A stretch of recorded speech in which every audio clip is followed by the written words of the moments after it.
Assalamualaikum warahmatullahi wabarakatuh. Video yang kedua. Hari ini Atuk lan apa nama terbaik yang diberi oleh cucu sulung saya. Atuk lan apa. Yelah. Ini saya cerita pasal tentang seks siri 2. Seks ni kalau kita tengok sekitar kita ataupun sekeliling kita, ada yang bermasalah. Saya cerita ni, saya minta maaf dulu sebab saya bukanlah pandai sangat tentang menganalisis bab seks ni, cuma daripada pandangan saya ataupun apa yang orang bagi tahu, orang cerita kat saya atas pengalaman orang lain. Apa yang saya tengok, itu je. Mengikut fakta, saya tak boleh nak buat fakta, saya tak boleh nak buat kajian, saya tak boleh nak kata saya ni hebat. Okey, ini adalah dari apa yang saya tahu, apa yang saya tengok tentang seks. Banyak kawan-kawan cerita seks ni macam ni lah, macam ni lah, macam ni lah, macam-macam. Ada yang sembang kencang, orang kata ya. Duduk kedai kopi sembang ni, sembang. Tapi abu dah kan. Okeylah. Banyak ramai daripada saya atuk daripada umur atuk muda-muda lagi. Sebab dulu atuk ni pakai lebay. Orang panggil pun atuk, kalau dekat Selangor orang panggil atuk lebay. Orang tak panggil nama, hilang nama atuk. Orang panggil abang lebay. Abang masa itu muda kan. Macam tu cerita dia.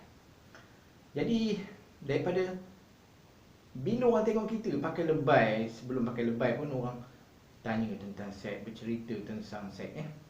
Apa yang saya tahu, saya cerita. Sebab saya kahwin umur 23 tahun. Itu sebab bila anak saya bekerja, saya bagi tahu anak-anak saya, kalau siapa yang boleh kahwin bawah daripada umur abah, abah respect. Ketika bersanding, abah akan selut tahniah bawah daripada usia atuk lah. Maknanya anak atuk ni, yang sulung ni, dia kahwin. Atuk kahwin umur 23, dia kahwin umur 22. Jadi atuk respect dia, atuk selut lah dia. Atuk umumkan hari tu, dekat pengacara majlis, atuk bagi tahu, tolonglah umumkan, saya nak respect, nak selut pada anak saya sebab dia kahwin muda pada saya. Jadi dah lepas lah, orang kata dah niat saya tu ataupun apa yang saya cakap dekat anak-anak saya terbukti. Jadi saya tak bohong dengan anak-anak saya. Jadi macam ni, kita sambung balik cerita tadi tentang seks ni. Orang ni cerita-cerita kawan-kawan, yelah kita ni pakai lebay. Jadi mungkin orang ingat saya ni alim ni pandai semua, bukan. Tapi bila orang tanya, kita jawab apa yang kita tahu. Tanyalah macam-macam. Ada setengah dia tu kahwin, kadang-kadang dia tu usia tua pada saya lah. Dia tanya macam ni lah, macam ni. Tapi senang cakap lah, kebanyakan yang bermasalah ni masa muda-muda, masa usia muda kahwin, maknanya dalam 30-an. Depa ni kebanyakannya makan ubat lah. Tak kira lah ubat yang berdaftar dengan Kementerian Kesihatan ataupun ubat yang tidak berdaftar. Sama ada majun, tak kisahlah majun-majun apa pun. Depa ni kadang-kadang, minta maaf cakap lah, depa nak lariskan perniagaan depa. Kadang-kadang lari daripada bayar cukai, bayar itu, bayar ni. Jadi mereka buat macam tu. Garanti dia ataupun apa pun, dia orang cuma cakap je. Dia orang sendiri pun kadang-kadang dia orang tak makan benda tu. Kan? Jadi yang jadi masa siapa? Pengguna. Tak tahu apa dia bubuh, apa benda. Kadang-kadang saya tengok makjul kosong, tak ada tulis apa. Tak ada tulis apa. Macam mana dia orang tu berani makan? Sanggup? Kalau saya tak sanggup, mana tahu dia bubuh tahi kambing. Macam tu. Kita kena ada apa orang kata, was-was lah, berwaspada kan. Jadi kadang-kadang orang macam tu lah. Tapi kebanyakan dia banyaklah yang menggunakan ubat. Tak kisahlah ubat tu sapu ke, makan ke. Kita kena tengok lah. Yang ada yang diluluskan oleh Kementerian Kesihatan Malaysia, Kementerian Kesihatan luar pun tak apalah. Janji ada je kan. Cop halal itu penting. Kalau kita makan benda yang tak halal, macam macam ni. Kita cerita dia. Kita ni kadang-kadang tak tahu fakta pun, betul ke tak betul ke kan. Kita main beli je. Dalam satu ubat tu macam-macam, sampai 30, sampai 12 penyakit yang boleh orang kata diubati lah. Macam boleh sembuh. Dia tak boleh. Tapi dia tak tulis itu dengan izin Allah ke apa, tak ada.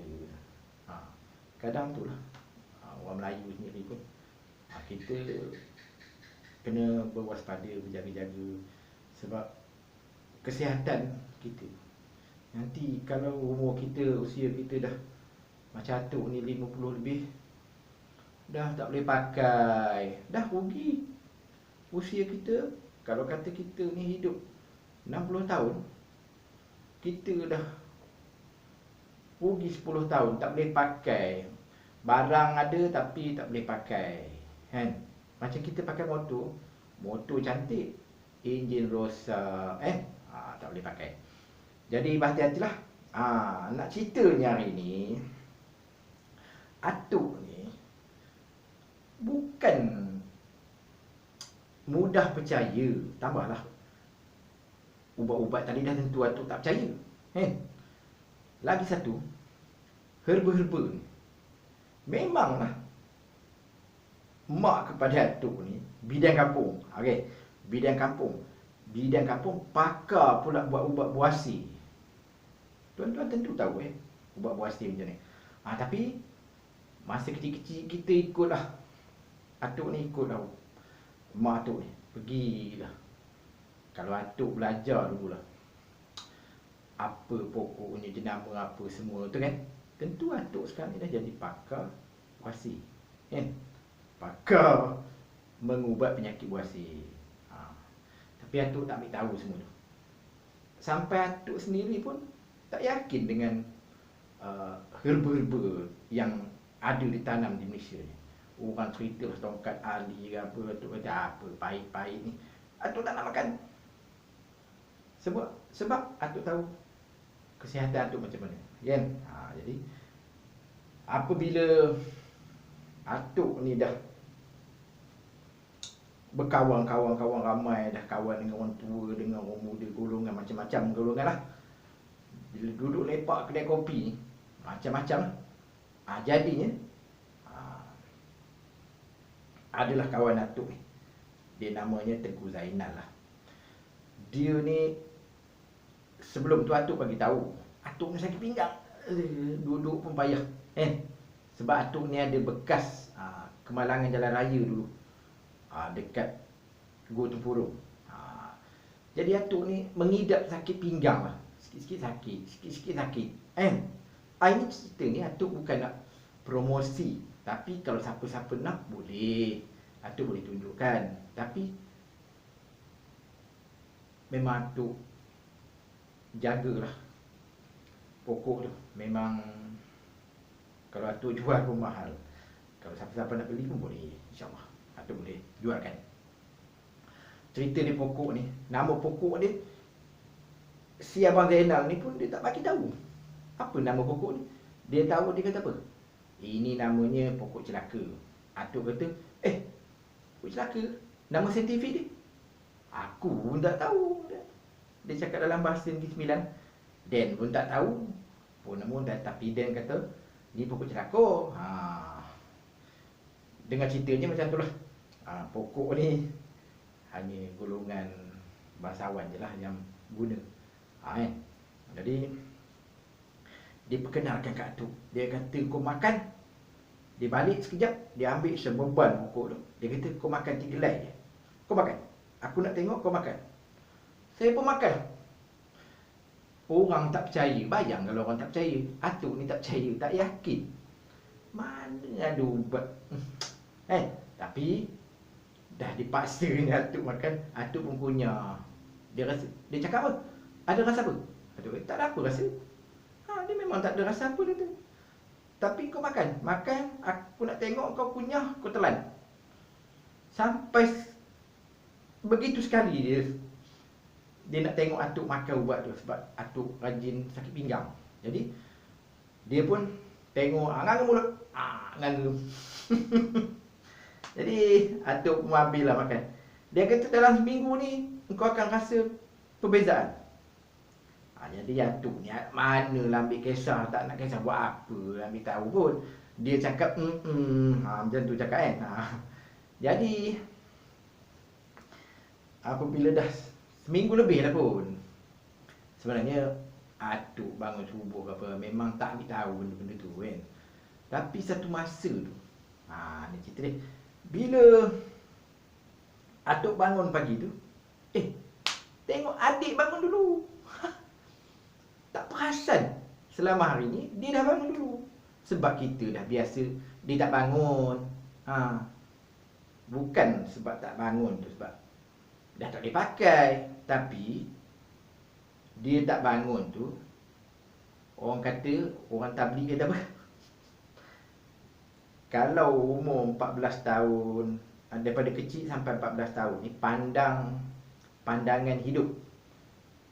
Umur 20 ke atas masih lagi umur 14-15 sampai ke 30 ni pandangan hidup.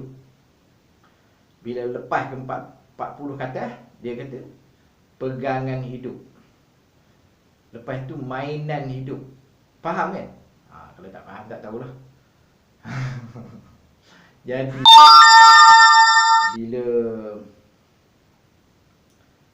bila dah makan tu, pendek cerita tadi, atuk pun dah tengok dia bangun macam budak kecil balik. Budak kecil nak kencing macam ni. Nak kencing dia naik.